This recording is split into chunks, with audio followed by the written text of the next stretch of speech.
Jake Morrison's hands shook as he stared at the screen. He had been checking test scores for 15 years, but he had never seen anything like this. The numbers glowed bright green on his computer, each one showing perfect marks. Question answered correctly. Every problem solved without a single mistake. The test was supposed to be impossible. The Galactic Council had designed it that way on purpose. They wanted to make sure no single species could dominate the Academy. Humans were good at some things, but terrible at others. The rock people called Valdari were amazing at math, but could not understand living creatures. The gas beings called Nephilim knew everything about energy but failed biology tests every time. Even the smartest students from any species rarely scored above 85%. Maya Collins had scored 100% on everything. Jake rubbed his tired eyes and looked at the name again. Maya Collins. He had never heard of her before today. It was strange, because he knew every top human student in the galaxy. His job was to track the best and brightest humans who might qualify for the Galactic Academy. Humans usually got 3 or 4 spots if they were lucky. He pulled up the student database and typed in her name. Nothing came up. He tried different spellings. Still nothing. He searched for Collins as a last name, but none of them were Maya. He tried searching by age, by test location, by anything he could think of. The computer kept giving him the same message. No records found. This made no sense. Every human in the galaxy had records. Birth certificates, school files, medical histories, family trees going back generations. The government kept track of everyone. They had to, with humans, spread across so many worlds. But Maya Collins seemed to have appeared out of nowhere. Jake stood up from his desk and walked to the coffee machine. His office was small and cramped, located deep inside Europa Station. Through the tiny window, he could see Jupiter's swirling storms. The huge planet filled most of the view, its red spot like a giant eye, watching everything. The testing center was just down the hall from his office. They always looked nervous. Some threw up before starting. Others cried after finishing. The test was designed to break people down, to push them past their limits. It measured not just knowledge, but how well someone could think under pressure. He pulled up the security footage from yesterday's test session. 23 students had taken the exam. Most were humans, but there were also 2 Valdari crystal beings and 1 young Nephilim in a special containment suit. Jake fast-forwarded through the footage until he found test station number 7. There she was. Maya Collins sat perfectly still as the questions appeared on her screen. She was young, maybe 22 or 23 years old. Brown hair pulled back in a simple ponytail. Normal build. Nothing special about her appearance. But something about the way she moved seemed off. Jake rewound the footage and watched again. Maya walked into the testing room like she was floating just slightly above the ground. Her steps were too perfect, too measured. When she sat down, she adjusted her chair with mechanical precision. She held her head at the exact same angle for the entire 4-hour exam. The strangest part was her face. Jake had watched thousands of students take this test. They always showed emotion, fear, confusion, frustration, relief. Their faces changed constantly as they worked through the problems. Maya's expression never changed at all. She looked calm and focused from start to finish. It's like she was reading a simple book instead of taking the hardest test in the galaxy. Jake switched to a different camera angle. From the side, Maya looked even more unusual. She never hesitated between questions. Most students spent minutes thinking about each problem, sometimes going back to change their answers. Maya read each question once and immediately began typing her response. She never paused, never looked confused, never showed any sign of doubt. Test had 7 sections. It's theoretical physics that made Jake's head hurt just looking at it. Quantum mechanics that only the smartest humans could understand. Biology questions about creatures from dozens of different worlds. Energy manipulation problems that were designed for the Nephilim. Tactical scenarios that tested military thinking.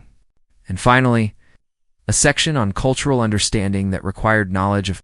The fastest time ever recorded was 5 hours and 43 minutes, set by a Valdari crystal singer who had studied for 20 years before taking the test. Jake pulled up Maya's individual answers and started reading through them. The physics section made his head spin, but he could tell the work was correct. The mathematical proofs were elegant and beautiful, showing advanced techniques that most humans had never even heard of. The biology answers included details about alien life forms that were considered classified information. The cultural section showed understanding of species psychology that usually took decades of study to develop. But it was the tactical section that really worried Jake. The test included scenarios based on real military conflicts, secret battles that had happened between different species. Maya had not only solved every tactical problem perfectly, but she had referenced specific historical events that proved she had access to military secrets. Jake, Commander Susan Blake answered on the first ring. Blake here. Commander, we have a problem with yesterday's test results. What kind of problem? Someone scored perfect marks on everything? There was silence on the other end of the line. Then Commander Blake laughed. Impossible, Morrison. The test is designed to prevent perfect scores. I'm looking at the results right now. Maya Collins, 100% in every section. Run the test again. There must be a computer error. Time. Another pause. Send me everything you have on this Maya Collins. I want her full file on my desk in 10 minutes. It's the other problem, Commander. She doesn't have a file. According to our records, Maya Collins doesn't exist. Jake could hear Commander Blake typing rapidly on her keyboard. Morrison, get down to the testing center right now. Find out everything you can about what happened yesterday. And Morrison. Yes, Commander. This conversation never happened. Until we figure out what's going on, this information stays between us. Jake hung up the phone and grabbed his jacket. As he walked toward the testing center, he couldn't shake the feeling that Maya Collins was going to change everything. A person with no records was impossible. But somehow both impossible things had happened. In the same day, the question was whether Maya Collins was the greatest human genius who had ever lived, or something else entirely. Captain Lisa Warren stared at the empty chair across from her desk. Maya Collins was supposed to be sitting there right now. Instead, Lisa was looking at the biggest mystery of her career.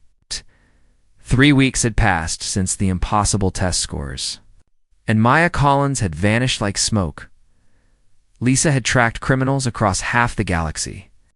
She had found pirates hiding in asteroid fields and war criminals living under fake names on distant planets. But Maya Collins was different.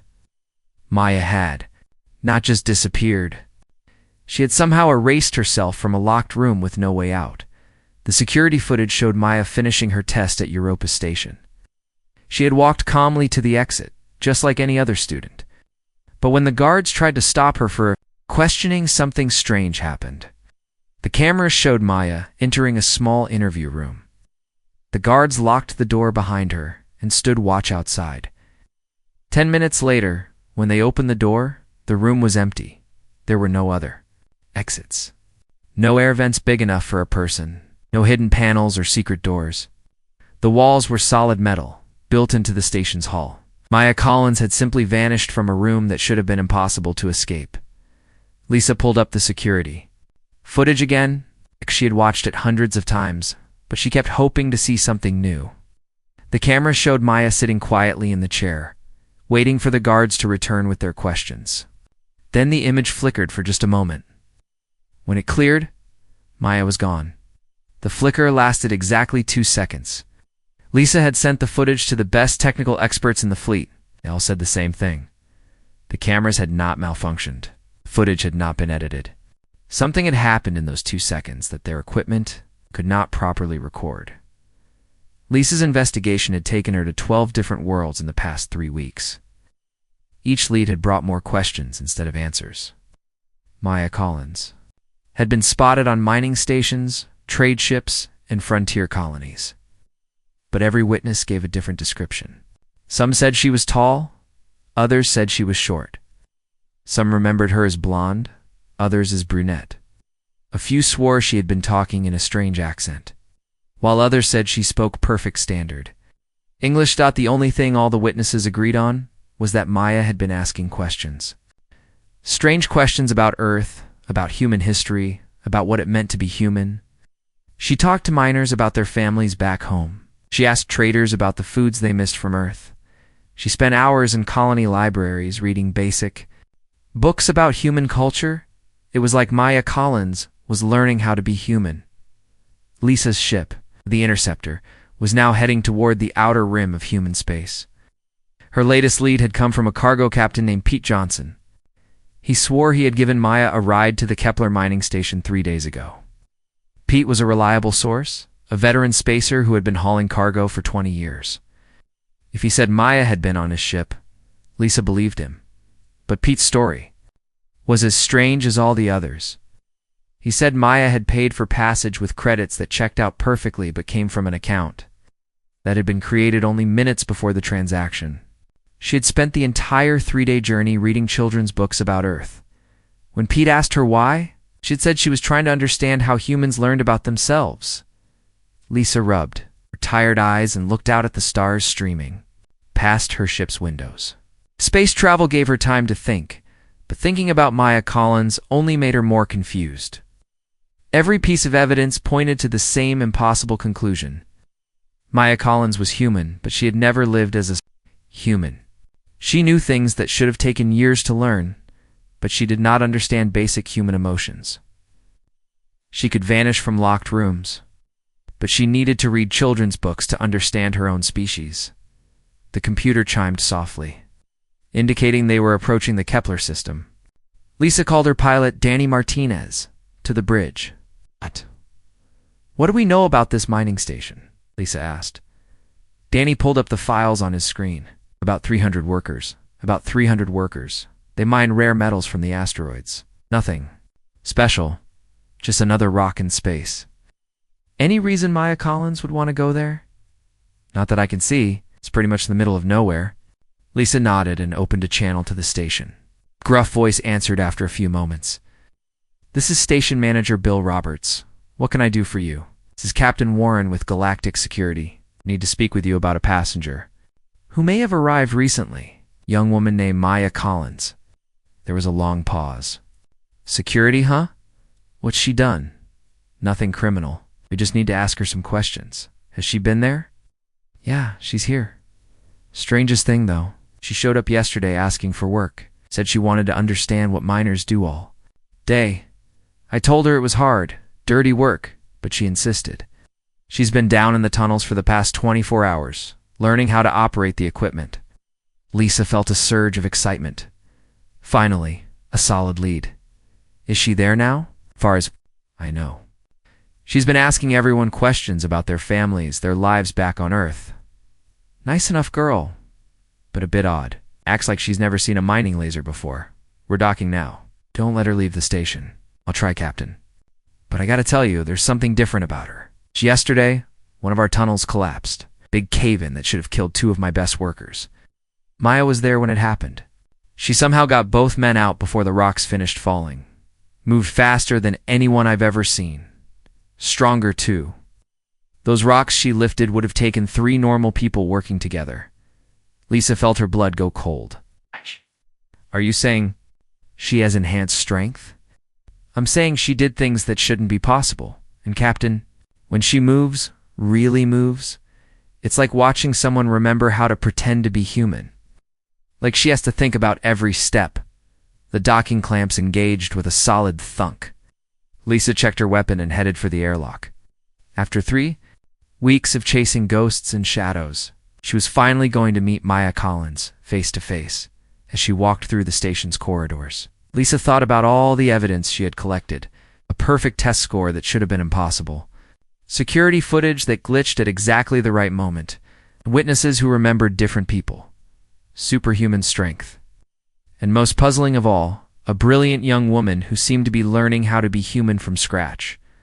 Lisa found Maya in Tunnel 7, covered in rock dust and operating a mining laser with perfect precision. When Maya looked up and saw her, she smiled. It was a beautiful smile, warm and genuine. But there was something in her eyes that made Lisa's skin crawl. Maya's eyes held knowledge that seemed older than her young face. Knowledge that no human should possess. You must be Captain Warren, Maya said, setting down the laser.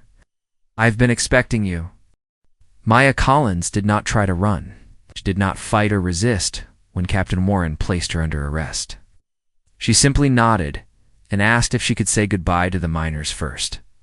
Lisa watched as Maya shook hands with each worker, thanking them for teaching her about their lives. The miners looked sad to see her go.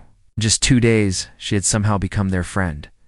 During the 3-day journey to the coordinates Maya provided, Lisa learned more about her prisoner than weeks of investigation had revealed. Maya was not trying to hide anymore.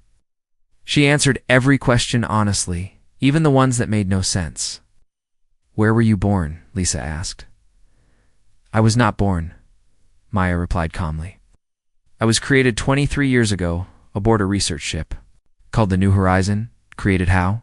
"Dr. Ben Carter grew me in a special tank. He combined human DNA with genetic material from every known intelligent species in the galaxy. I was designed to be perfect." Lisa stared at her. "That's impossible. Humans don't have that kind of technology." Maya smiled sadly. "Humans are much more clever than other species believe. Dr. Carter spent 15 years developing the process. Succeeded, but the cost was very high." "What cost?" "I have no childhood memories, no family, no real experiences of growing up. Human. I know everything about human culture from downloaded information, but I have never lived it. I can access the abilities of any species, but I do not truly belong to any of them." Lisa felt a chill run down her spine. "You're saying you're some kind of genetic experiment?" "I am what humans might become if they chose to adapt rather than remain purely human. But Dr. Carter is dying now. He wanted me to experience real human life before making a choice." "What choice?" Maya looked out at the stars. "Whether to stay as I am or become fully human. Whether to keep my abilities or give them up to truly belong somewhere." The coordinates Maya had given them led to empty space. Lisa's sensors showed nothing but vacuum and distant stars, but Maya assured her they were in the right place. She walked to the communications panel and entered a complex code. Moments later, a massive asteroid appeared on the screen, shimmering as its camouflage field deactivated. "The New Horizon Research Station," Maya said quietly. "My home." Lisa had expected a secret military base full of armed guards and dangerous experiments. Instead, she found a small research facility built inside a hollowed-out asteroid. The station housed only 12 people, all of them scientists. They were not soldiers or spies. They were researchers who had dedicated their lives to a project they believed would save humanity. Dr. Ben Carter was waiting for them in the medical bay. He was an old man, maybe 70 years old, with kind eyes and gentle hands. Machines surrounded his bed, keeping him alive while his body slowly failed. When he saw Maya, his face lit up with the love of a father seeing his daughter. He whispered, "You came back." "I brought a friend," Maya said, sitting beside his bed. "Captain Warren wants to understand what we did here." Lisa looked around the medical bay. Charts covered the walls, showing genetic sequences from dozens of different species. Computer screens displayed data that hurt her head to look at. But everything felt more like a hospital than a weapons lab. "Dr. Carter," Lisa said carefully, "I need to understand what you created." The old scientist gestured for her to sit down. 25 years ago, I was part of a government research team studying alien genetics. We were trying to understand how other species had evolved such different abilities. The Valdari could process mathematical concepts that no human brain could handle. The Nephilim could manipulate energy fields with their thoughts. The Skarn had reflexes and tactical awareness that made them perfect warriors. The government wanted to create super soldiers, Lisa said. The government wanted to level the playing field. I discovered something that changed everything. The Galactic Council was not the peaceful alliance it pretended to be. Every species that joined eventually lost its identity. They were absorbed, studied, and replaced by hybrid populations that the Council could control more easily. Dr. Carter coughed, and Maya held his hand gently. I realized that humanity was walking into a trap. We were being invited to join a system designed to erase us, so I stole the research and disappeared. You faked the destruction of the New Horizon, Lisa said. We needed time to complete the project. Maya was not designed to be a weapon. She was designed to be proof that humans could adapt, without losing what makes us human. Lisa looked at Maya, who was listening quietly to the conversation. What makes her so special? Maya carries the genetic potential of every known species, but she chooses which abilities to use and when. She can think like a Valdari when solving mathematical problems, but she thinks like a human when deciding whether the problem is worth solving. She can fight like a Skarn, but she chooses when to fight and when to show mercy. The test scores, Lisa said, understanding beginning to dawn. She could access different species' abilities during different sections of the exam. She could have scored even higher, Dr. Carter said with pride. But she chose to limit herself. She wanted to appear human. Maya spoke for the first time since they had entered the medical bay. I took the test to prove that humans do not need to be perfect. We need to be ourselves. When I saw that my perfect scores were causing problems, I realized something important. What? Lisa asked. Being perfect is not the same as being human. Humans are wonderful because they make mistakes, because they try again when they fail, because they care more about each other than about being the best. I've spent 3 weeks living among real humans, and I finally understand what Dr. Carter was trying to show me. Dr. Carter smiled weakly. What did you learn? I learned that I do not want to be perfect anymore. I want to be human. Human, with all the problems and mistakes and beautiful imperfections that come with it. Lisa felt tears in her eyes as she watched Maya hold the hand of the man who had created her. What happens now? She asked. Maya looked at her with eyes that seemed older and younger at the same time. I have to decide what to tell the galaxy. Do I hide what I am and live quietly somewhere? Or do I show them that humans can be trusted with this kind of power because we choose not to use it for conquest? The Galactic Council will want to study you, Lisa warned. I know. But maybe it is time for them to learn something about humans. Maybe it is time to show them that we are not interested in being perfect. We are interested in being good. Dr. Carter closed his eyes and smiled. That is the most human thing you have ever said. Maya Collins walked into the great chamber of the Galactic Council with her head held high. Representatives from 37 different species watched her every step. Some looked curious.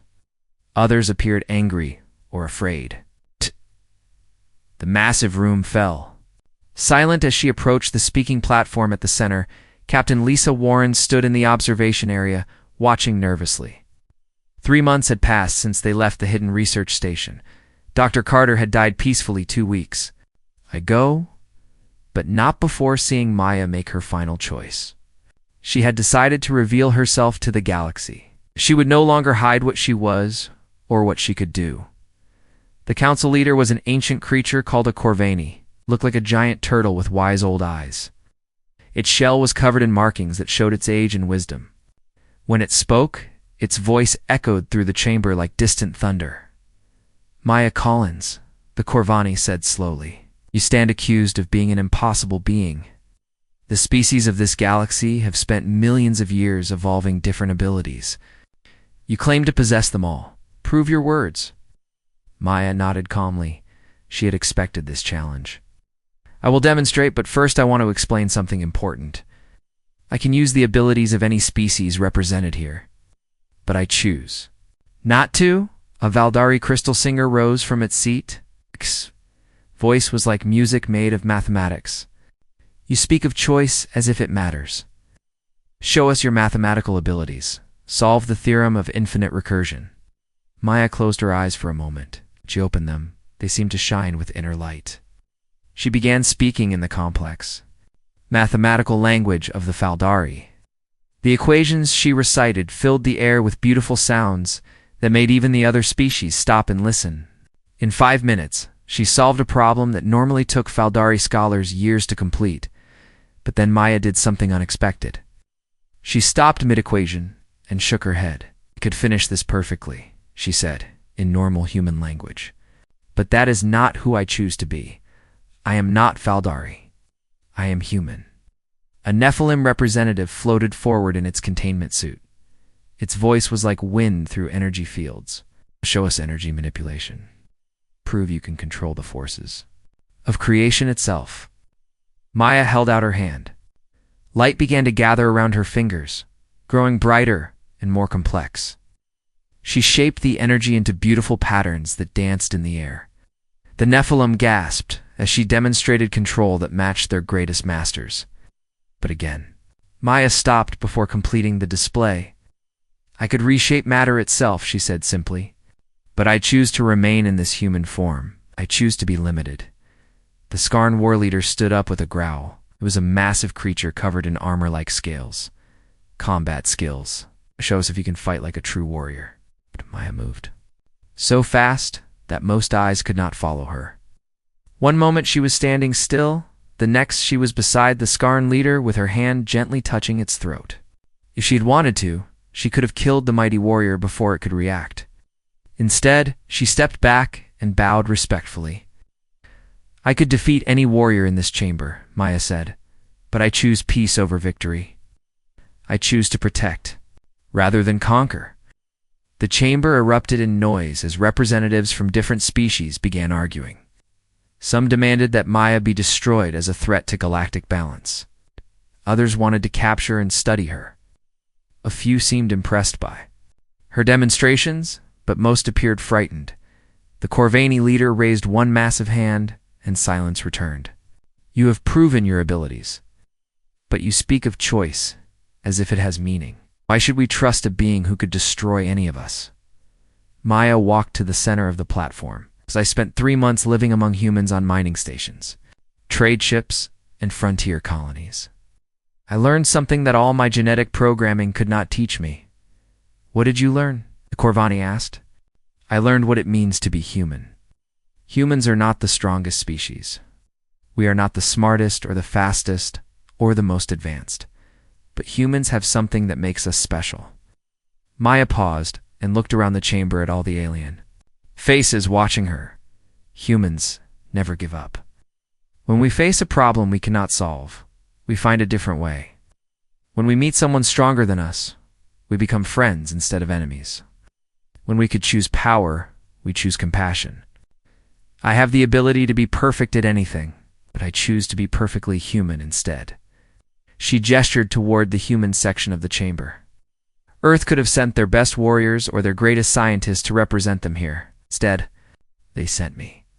A person who chooses to be flawed, who makes mistakes, who cares more about being good than being great. The Valdari representative sang a question in mathematical harmonies. "If you choose limitation, why reveal yourself at all? Why not hide your abilities forever?" Maya smiled. "Because the galaxy needs to understand something about humans. We do not want to rule anyone. We do not want to be better than everyone else. We want to be partners. We want to learn from you and teach you in return. My existence proves that humans could become like any of you, but we choose to remain ourselves." Turned to address the entire chamber, "I propose something new. Instead of the Galactic Academy selecting only the most perfect students, let it teach cooperation.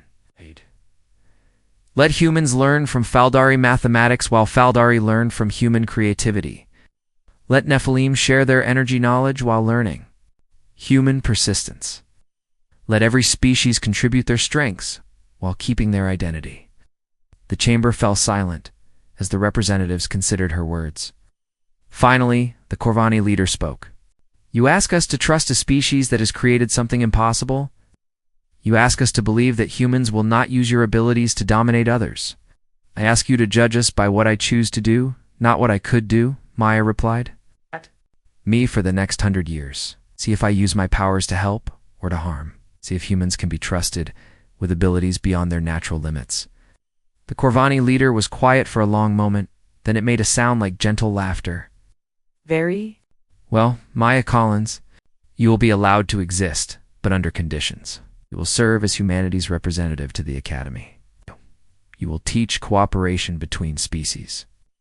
And you will prove that your choice to remain human was genuine." Maya bowed deeply. "Accept your conditions. But I have one request. Speak. Let my official records show that I exist. Maya Collins, human, imperfect, and proud of it." The great chamber filled with the sounds of different species discussing this unprecedented decision. Maya Collins had achieved the impossible twice. First, she had scored perfectly on an exam designed to be unsolvable. Second, she had convinced the galaxy that being perfectly human was more valuable than being perfect at everything else. As the council session ended, Captain Warren approached Maya with a smile. "So what happens now?" Maya looked out at the stars, visible through the chamber's windows.